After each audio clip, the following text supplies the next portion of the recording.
नमस्कार, स्वागत है आपका। मैं हूं आपके साथ Zen x news. Uttar Pradesh में वर्ष 2026 में प्रस्तावित पंचायत चुनावों को लेकर एक बड़ी खबर सामने आ रही है। सबसे अहम सवाल यही है कि क्या अप्रैल-मई में संभावित चुनाव तय समय पर हो पाएंगे या फिर इनकी तारीख आगे खिसक सकती है।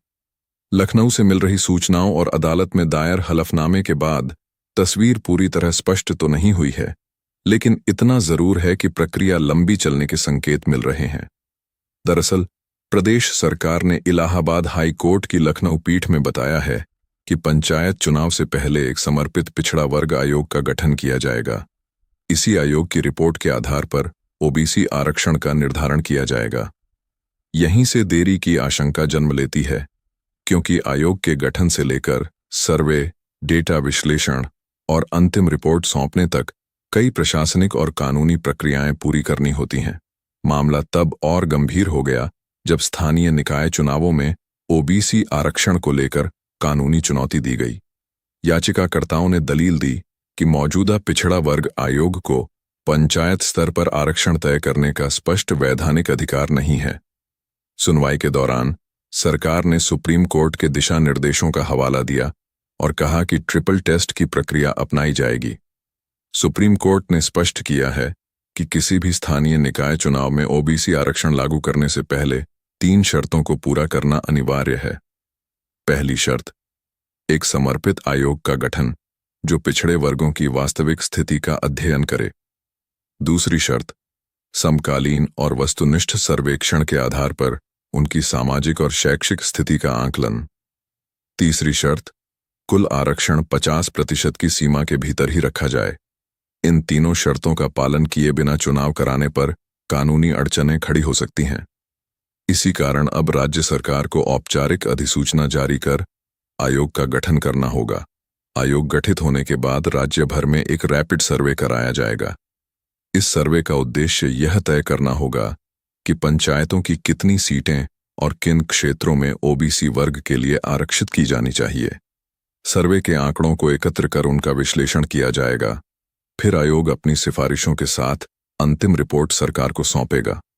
उसके बाद शासन आरक्षण संबंधी अधिसूचना जारी करेगा और तभी राज्य निर्वाचन आयोग चुनाव कार्यक्रम घोषित कर सकेगा।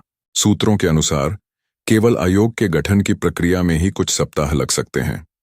इसके बाद सर्वेक्षण और रिपोर्ट तैयार करने में कम से कम 1 से 1.5 महीना और जुड़ सकता है। ऐसे में अप्रैल-मई की संभावित समय सीमा को लेकर संशय बढ़ता जा रहा है। हालांकि पंचायती राज विभाग की ओर से पहले कहा गया था कि चुनाव समय पर कराने की तैयारी पूरी है, लेकिन मौजूदा हालात अलग संकेत दे रहे हैं। आरक्षण का गणित भी इस बार काफी महत्वपूर्ण हो गया है। वर्ष 2011 की जनगणना के आधार पर अनुसूचित जाति और अनुसूचित जनजाति के लिए सीटों का आरक्षण तय किया जाता है। वहीं ओबीसी वर्ग के लिए पूर्व में किए गए रैपिड सर्वे के आंकड़ों को आधार बनाया गया था। लेकिन अब बदलते सामाजिक परिदृश्य को देखते हुए नया डेटा जुटाने की आवश्यकता महसूस की जा रही है। यही प्रक्रिया सबसे अधिक समय लेने वाली मानी जा रही है। अगर पंचायत प्रतिनिधियों जैसे ग्राम प्रधान, क्षेत्र पंचायत सदस्य और जिला पंचायत सदस्य का कार्यकाल समाप्त हो जाता है और समय पर चुनाव नहीं हो पाते, तो राज्य सरकार को प्रशासक नियुक्त करने का विकल्प अपनाना पड़ सकता है। ऐसी स्थिति में प्रशासनिक कार्य तो चलते रहेंगे, लेकिन लोकतांत्रिक प्रतिनिधित्व अस्थायी रूप से प्रभावित होगा। राजनीतिक दृष्टि से भी यह स्थिति महत्वपूर्ण मानी जा रही है। राजनीतिक गलियारों में यह चर्चा जोरों पर है कि पंचायत चुनावों का सीधा असर 2027 के विधानसभा चुनावों पर पड़ सकता है। पंचायत स्तर पर बनने वाले समीकरण, गुटबाजी, टिकट वितरण को लेकर असंतोष और स्थानीय नेताओं की नाराजगी बड़े चुनाव में भी प्रभाव डाल सकती है। ऐसे में चुनाव की टाइमिंग को लेकर रणनीतिक पहलुओं पर भी विचार किया जा रहा है। एक और महत्वपूर्ण पहलू यह है कि यदि आरक्षण प्रक्रिया में पारदर्शिता और सुप्रीम कोर्ट की गाइडलाइन का पूरी तरह पालन नहीं किया गया, तो चुनाव परिणाम भी अदालत में चुनौती का सामना कर सकते हैं। सरकार किसी भी तरह की कानूनी पेचीदगी से बचना चाहती है ताकि चुनाव के बाद कोई विवाद खड़ा ना हो।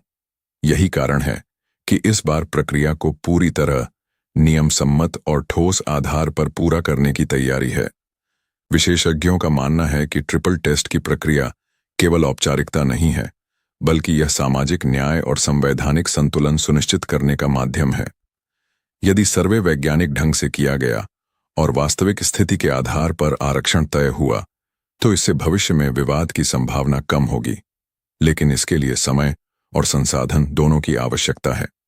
फिलहाल स्थिति यह है कि सब कुछ समर्पित ओबीसी आयोग की कार्यप्रणाली और उसकी रफ्तार पर निर्भर करता है।